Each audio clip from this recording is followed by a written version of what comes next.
Hi everyone, my name is Eric Gastfriend and I'm the CEO and co-founder of Dynamic Care Health and proud HBS MBA class of 2015.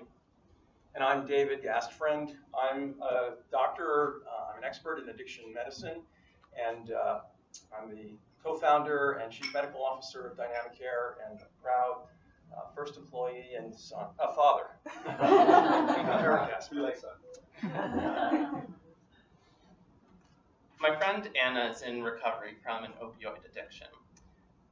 She had easy access to pills in her job as a nurse. A few years ago, her situation was so bad that she was completely dependent on financial support from her family. But they had lost trust in her because of her multiple relapses. To prove that she was sober, she had to do urine tests in the bathroom at home with the door open and her dad standing outside. Imagine how degrading this must have felt for both of them. There are 20 million people in the US who suffer from drug and alcohol addiction. Overdoses now kill more people every year than car crashes. In the midst of this opioid epidemic, I asked my dad, why does the treatment system seem to be failing so many people? And the truth is we have highly effective evidence-based treatments, as good as any in modern medicine, and nobody will use them. In particular, I described contingency management, which is the best studied in 100 random controlled trials, most effective and most overlooked treatment in our field.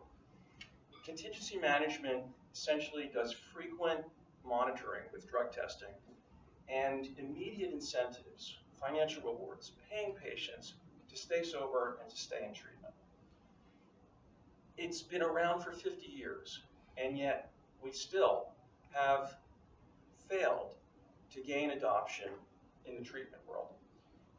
It uses the best principles of operant conditioning and has the highest efficacy of any treatment we know.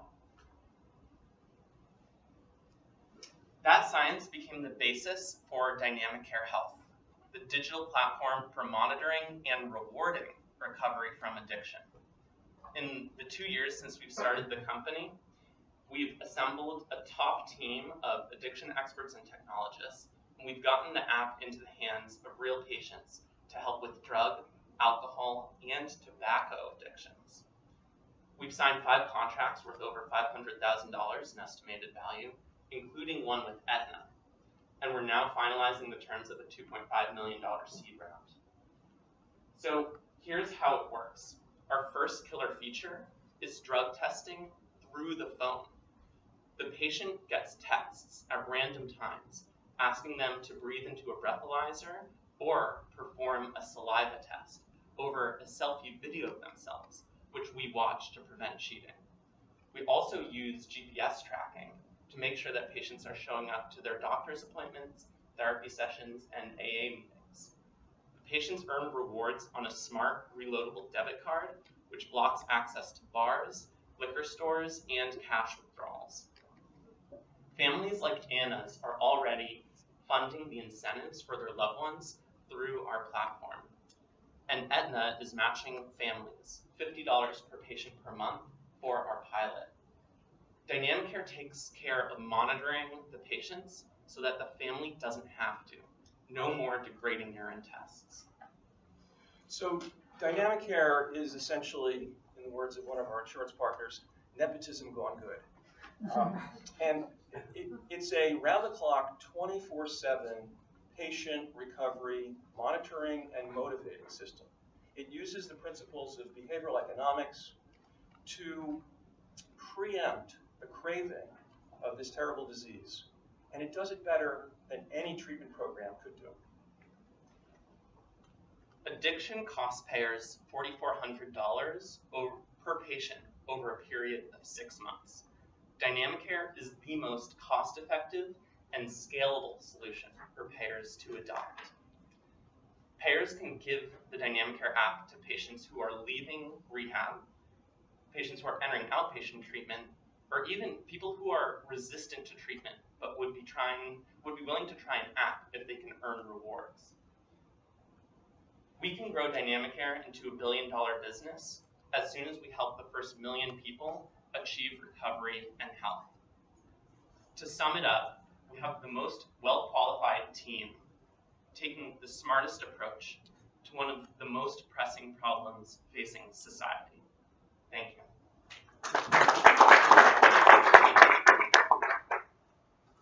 Yeah, David. The product itself, I like the product vision, so you've got a bunch of pieces to it. Do you have to do all of those things in order for you to be successful? Like I heard there's a breathalyzer piece, there's a video side, there's probably a back end to connect everything. Yep. Work hard so all those things have to happen.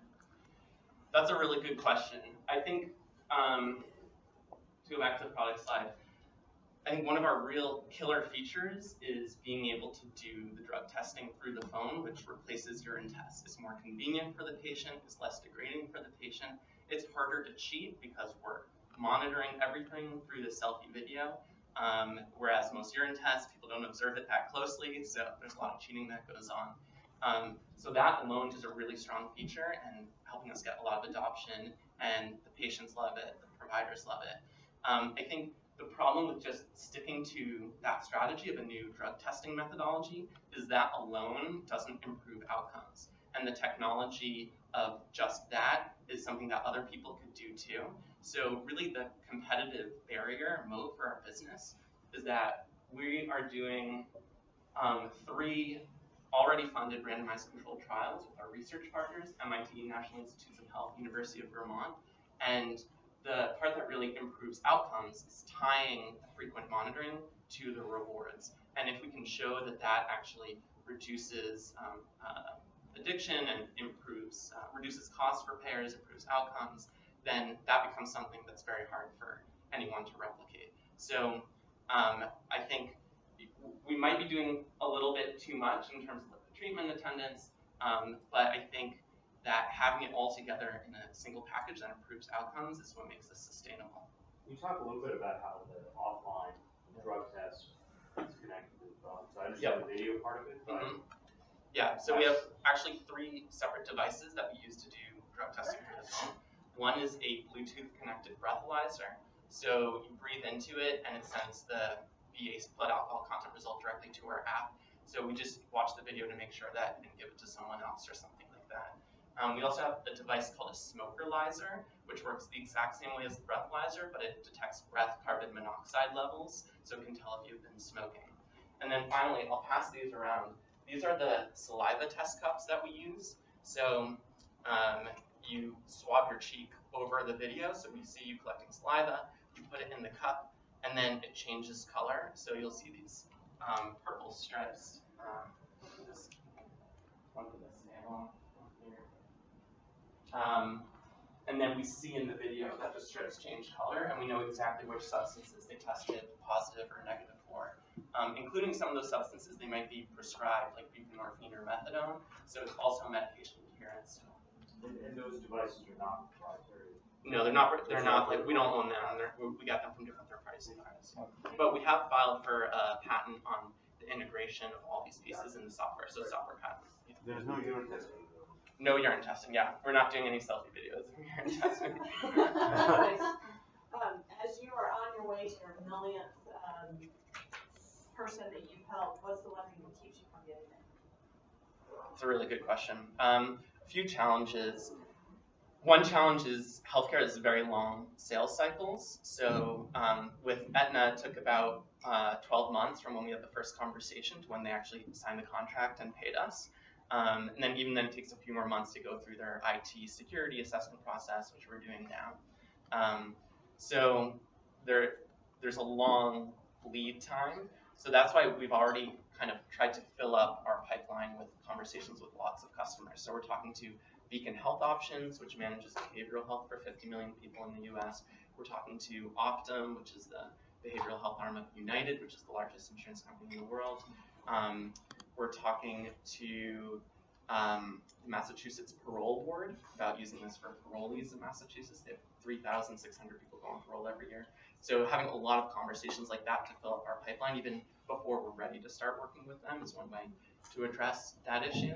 And then I think there's also a bit of like logistical complexity in our business because it's not pure technology, it's technology plus hardware. And then there's also a component of telehealth coaching or in-person coaching.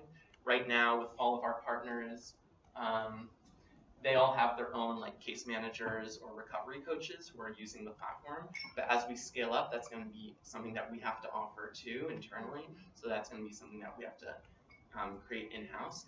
I think the flip side of that is it also creates another competitive barrier where when there's operational complexity and a lot that we've learned about how to operate all this stuff, it becomes hard for other people to replicate. Thanks. So can you help me follow the money a little bit? Who's the customer who's paying you? That's one question. Yep. And related to that is, who's providing the incentives and how are you getting those and gathering those and then where do you make your money? So help me. Great question. So our primary target for customers is payers. So Aetna pays us, and I'll skip to the pricing slide. Aetna pays us $40 per patient per month for the app subscription. And then we also charge Aetna for all the drug testing equipment. So $15 for every saliva test cup, $150 for each breathalyzer that we mail out to the patients. The financial incentives for the patients don't get counted as revenue for us. That can come from a combination of the payer, the employer, or the family. So we have basically a private crowdfunding platform where families can contribute the financial incentives, and then the payer or employer can choose to match a certain amount of that or contribute a certain amount of that to their patients.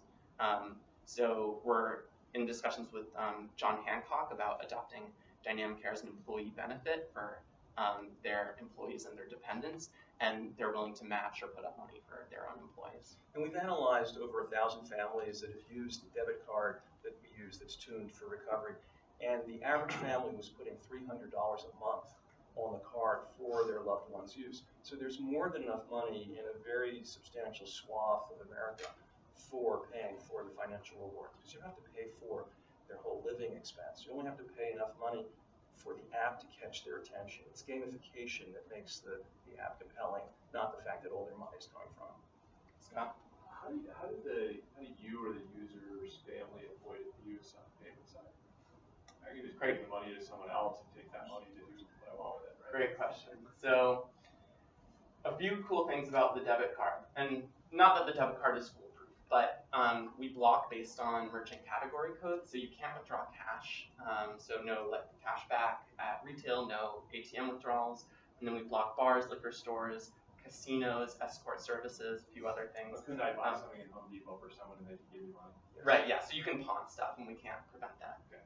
One thing we're doing, which is really cool though, is we've already done a proof of concept of machine learning, predictive analytics on debit card data, and we found that we could predict 70% of dropouts from treatment based on what was happening on the debit card. So there's some obvious stuff, like if the patient is trying to see if they can get away with using the card at like a liquor store or trying to withdraw cash for it, it gets blocked, but we get an alert. But also, we can detect patterns of risky spending or compulsive behavior. So for example, one thing we noticed is a patient might try to use the card just to buy groceries and the card gets declined for whatever reason, maybe they don't have enough money. Some patients will just keep swiping the card 6 times in a row, and that can be a sign of compulsive behavior that predicts dropout from treatment. And then once we combine that with all the data we're getting from the app, that will be even more powerful. Russ? Yeah, my question is, as you talked exactly the gamification fees are bigger than your price point. And so, and I have a friend who's going through this with one of their children. It's tragic. But he's spending 20, 30, sometimes 40 grand a month on trying to get this person treated. So I'm curious, have you thought about the direct-to-consumer approach? And how do you see the benefit of kind of, after you've done with your trials, like going through the whole payer system and all that agony versus just selling this to that's what people would be doing? That's a great question. So we actually partnered with an academic researcher and a market research firm to survey parents who have kids addicted to opioids, kids of all ages, adult kids, young kids. And we found that 87% of parents would be willing to spend $200 a week for an incentive-based program like Dynamic Care. So you're absolutely right. I think there would be a huge amount of demand from a direct-to-consumer standpoint. One thing that when we were kind of making this decision of whether to pursue B2B or direct-to-consumer is we've been getting a lot of pull from the insurance companies like Aetna and Beacon Health Options and Optum that are like really interested in piloting this. and willing to pay for it. So we decided that as long as we have like strong interest and things are moving forward with them, we should pursue that now, especially since the lead time is so long. And we actually started selling to Aetna before we had even built the product. So I think there's a huge value there. And I think long term, like the end game of this, the direct-to-consumer will work a lot better if payers are willing to cover the cost of the drug testing and the app itself. So we can always go back to direct-to-consumer and say, hey, if you have Aetna or Optum as your payer, they'll pay the cost of dynamic, or you just pay the incentives. I think we have to wrap up and begin judging. Thank you very much. Thank you guys so much.